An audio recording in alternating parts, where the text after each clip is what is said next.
Semua agama itu semuanya mengajarkan kebaikan. Jadi apa harus kita berbeda dengan itu?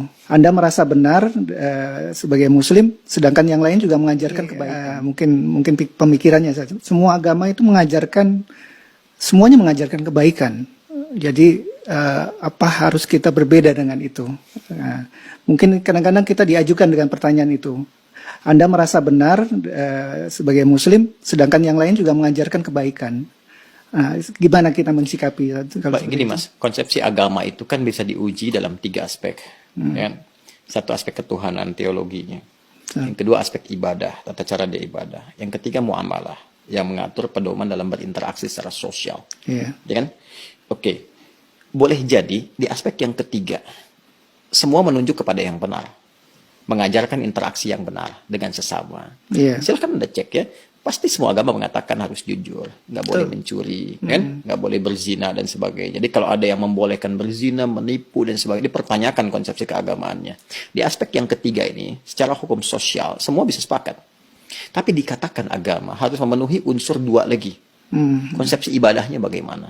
Di agama pasti ada ibadah, karena ibadah itu konsekuensi dari keadaan seorang hamba yang menuhankan sosok Tuhan.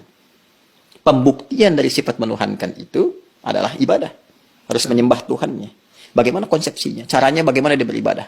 Diatur tidak? Cara dia ibadah seperti apa? Ditunaikan kapan? Bagaimana teknisnya? Apa maknanya? Apa hikmahnya? Apa implementasi ibadah itu bagi kehidupan? Di titik ini pasti akan ada perbedaan. Saya sebagai Muslim, ya, dengan saudara-saudari kita sebangsa setanah air dan non-Muslim, konsepsi ibadahnya pasti beda. Ya, saya di Islam. Kenapa saya meyakini Islam misalnya?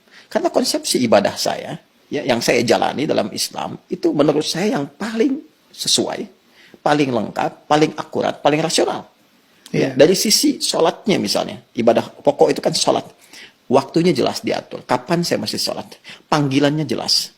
Kemudian bagaimana penampilan saya saat akan menunaikan sholat jelas. Apa yang harus saya lakukan sebelum sholat jelas. Sebelum sholat kamu wudhu dulu. Ada langsung firmannya dari Allah, bukan rekayasa manusia, bukan buatan Nabi Muhammad SAW. Kan? Langsung dari Tuhan. Nih, Quran surah ke-5 ayat yang ke-6. Ini cara wudhunya begini, diatur, diterangkan oleh Rasul. Begini prakteknya. Kemudian sebelum sholat kenakan pakaian yang terbaik. Bahkan sejak ada panggilan dari masjid kita dengar. Quran surah ke-7 ayat 31. Ya bani Adam khudzu zinatakum inda kulli masjid. Kemudian setelah itu diatur bagaimana cara memulai ibadahnya. Dari mulai takbir pembuka sampai dengan salam. Dijelaskan selain cara, maknanya apa? Kenapa tangannya begini? Kenapa bacaannya ini? Artinya apa? Hikmahnya apa? Lalu kaitan dengan implementasi kehidupannya bagaimana? Apa dampak salat kepada kehidupan? Turun banyak ayat. Inna salata tanha 'anil fahsya'i wal munkar. Quran surah ke-29 ayat ke-45. Nanti salat ada kaitan dengan ketenangan hati, salat kunci kebahagiaan, kesuksesan, dan dibuktikan oleh jejak sejarah. Orang-orang dulu ketika dia sholatnya benar, terjadi itu semua. Nah, ini yang menjadikan kita yakin sebagai Muslim memeluk Islam. Bagi penganut agama lain, punya konsepnya sendiri. Kita nggak bisa paksakan semua sama di titik ini dalam konsep keberagamaan. Apalagi kalau sudah masuk ke konsep teologis, ketuhanan. Ya kan?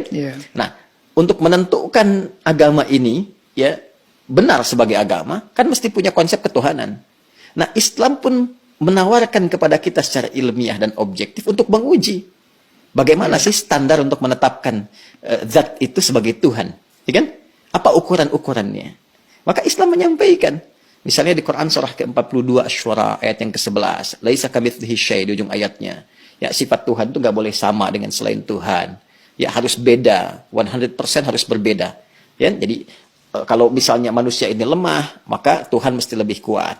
Nggak boleh sama dengan makhluk. Kan? Kalau manusia berpasangan, Tuhan itu harus esa, harus tunggal misalnya. Demikian banyak hal yang bisa ditampilkan. Nah, konsepsi teologi ketuhanan ini, setiap agama itu pasti berbeda. Ya kan? Nah, tinggal kita uji.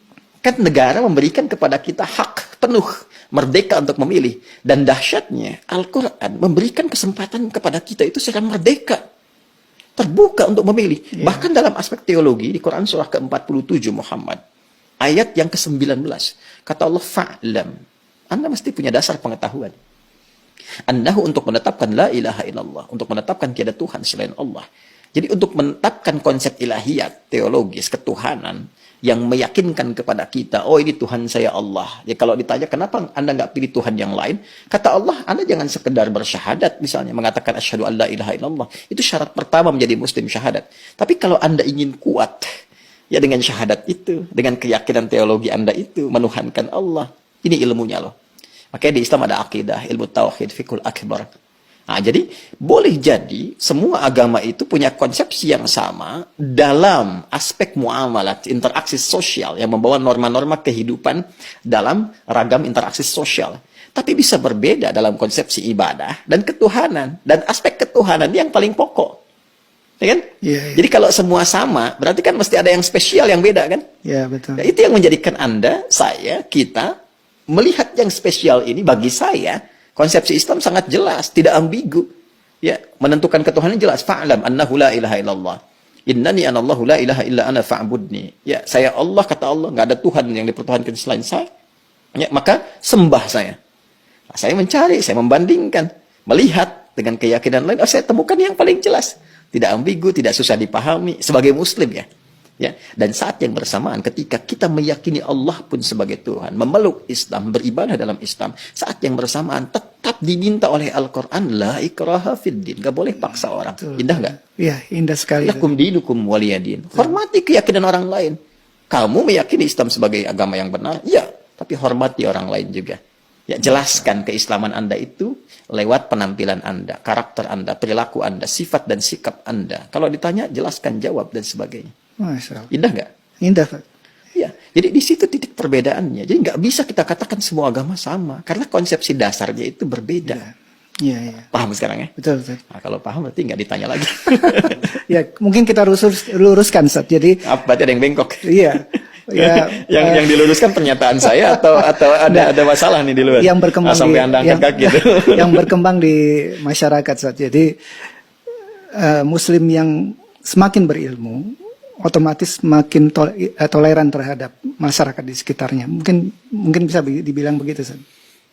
Ya, bisa disimpulkan demikian, toleran dalam aspek-aspek yang perlu ditoleransi. Betul, betul, betul. Dan ini ekspresi toleransi itu pun sesuai dengan kebutuhannya. Jadi jangan berlebihan juga. Nggak bisa toleran itu misalnya, ini lebih berkembang lagi, ikut-ikutan beribadah sesuai dengan agama-agama orang lain. Ya, nggak mungkin itu ya. Anda nggak bisa toleransi ikut ke tempat ibadah orang. Justru itu intoleran yang sangat tinggi. Iya. Paham nggak maksudnya? Paham, Ustaz. Paham. Apa coba? Ulang lagi nanti. Bukan. Intoleran yang sangat tinggi. Kenapa? Iya, Kenapa? Karena saat dia kebebasan. hadir di tempat orang itu, hati dia meyakini bahwa itu salah. Iya, iya. Tapi dia terpaksa hadir di situ untuk mewujudkan konsepsi yang salah. Iya, iya. Saya toleran nih, datang ke tempat ibadah orang lain. Tapi di hati dia mengatakan ini salah nih, ini nggak benar nih. Iya. Nah, itu kan kalau dalam bahasa agama, nifak, munafik, hipokrit gitu kan. Iya. Jadi saya kira itulah.